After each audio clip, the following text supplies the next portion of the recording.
Hello दोस्तों, कैसे हैं आप सभी। स्वागत है आपका मेरे अपने चैनल स्टडी विथ मी में।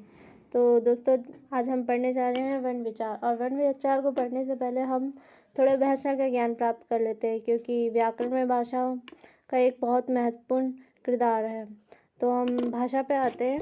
भाषा वह होती है जो एक बच्चे के द्वारा भी बोली जा सकती है। जैसे बच्चे की अपनी भाषा होती है, ए आ उ ई, वो जो भी चिल्लाता है वो उसकी अपनी भाषा, वो अपने संवाद को उसी में प्रकट करता है। और हम जो बोलते हैं वो हमारी भाषा है। तो भाषा के 3 प्रकार होते हैं: मौखिक भाषा, लिखित भाषा व सांकेतिक भाषा। सबसे कठिन भाषा सांकेतिक भाषा होती है, क्योंकि संकेत कोई निश्चित नहीं होते हैं, कुछ भी हो सकते हैं। किसी ने हॉर्न बजाया, अब हमें क्या पता किस लिए हॉर्न बज रहा है। विसिल बज रही है तो किस लिए बज रही है, तो ये हम कंफर्म नहीं कर सकते हैं कि भाई कि संकेत क्या है, इस संकेत का क्या मतलब है। जबकि सबसे सरल भाषा होती है मौखिक भाषा, क्योंकि जो हम बोलते हैं वो सामने वाला समझता है, उसे समझ में आता है कि आप क्या बोल रहे हो, उसका अर्थ वह निकाल सकता है। गाड़ी का हॉर्न एक सांकेतिक भाषा है। जब तक किसी सार्थक ध्वनि की आवाज़ हमको सुननाई नहीं देती है, तब तक सभी आवाज़ें सांकेतिक भाषा होती है। जैसे चिड़िया का चहकना, गाड़ी का हॉर्न आदि सड़कों पर लगे संकेत हैं। ये एक सांकेतिक भाषा है।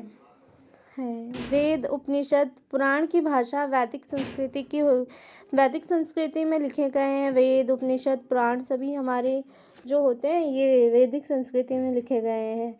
ऐतिहासिक काल में आम बोलने वाली भाषा जो थी वह लौकिक संस्कृति थी।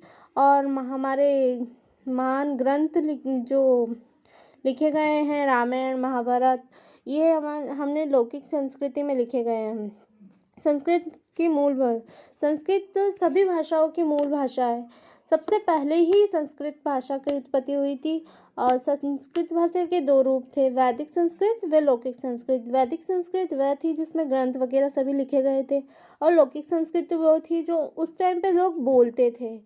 और लौकिक संस्कृत ही आगे चल के उसका मतलब थोड़ा, आप जानते हैं हर चीज़ का वेरिएशन के साथ बदलाव होता ही रहता है। एक शताब्दी के बाद एक भाषा भी चेंज होती है। उसी तरह लौकिक भाषा आगे चल के पाली में परिवर्तित हुई, और पाली भाषा में ही बौद्ध धर्म के प्रमुख ग्रंथ लिखे गए। त्रिपिटक, विजय त्रिपिटक आदि इसी में लिखे गए हैं। अब पाली भाषा का ऐसे ही डाइवर्जन होकर जैन धर्म की भाषा प्राकृत भाषा बनी, जो कि जैन धर्म को बहुत प्रभावित करा। और जैन धर्म के सभी ग्रंथ इसी भाषा में लिखे गए हैं। प्राकृत भाषा ही आगे चल के अपभ्रंश में बढ़ी, और अपभ्रंश भाषा आगे चल के सुरसैनी में परिवर्तित हुई, और सुरसैनी भाषा ही आगे जाके हिंदी में परिवर्तित हुई। इसी प्रकार दोस्तों, हिंदी की सबसे नज़दीकी भाषा सुरसैनी है। यदि एग्ज़ाम के पॉइंट से देखें तो अगर हमसे पूछा जाता है कि हिंदी की किस भाषा से बनी है, तो हिंदी तो सुरसैनी से ही बनी है, क्योंकि सबसे क्लोजेस्ट उसके सुरसैनी भाषा ही है। हिंदी भाषा की अधिकांश उपयोग भारत के मध्य में होता है, जैसे कि राजस्थान, बिहार, झारखंड, यूपी, एमपी, हरियाणा, छत्तीसगढ़, दिल्ली, अंडमान निकोबार आदि जगहों पर हिंदी ही बोली जाती है। यहाँ पर सबसे अधिक हिंदी ही बोली जाती है। यहाँ पर ही हिंदी की उत्पत्ति हुई है और यहीं पर ही हिंदी बोली जाती है। और अदर स्टेट में हिंदी है, मगर वहाँ पर सबसे पहले अंग्रेजी को संवैधानिक रूप से लिया गया है, क्योंकि वहाँ अंग्रेजी भाषा को प्राथमिकता दी गई है। मगर ये जो स्टेट है यहाँ पर मान लिया गया है कि हिंदी ही राज्य भाषा है। राज्य भाषा और राष्ट्रीय भाषा में अंतर ये है दोस्तों कि राज्य भाषा वह भाषा जिसमें सभी जैसे कोर्ट वगैरह के कार्य या कार्यालय के जो भी कार्य होते हैं वह उस भाषा में होते हैं। और राष्ट्रीय भाषा सिर्फ नाम के लिए होती है, वहाँ पर वो बोली जाए नहीं बोली जाए ये कंपलसरी नहीं होता है। मगर राज्य भाषा है मतलब उस राज्य के जितने भी कार्यालय के कोई भी पत्र व्यवहार कुछ भी होगा वो सब उसी भाषा में होगा।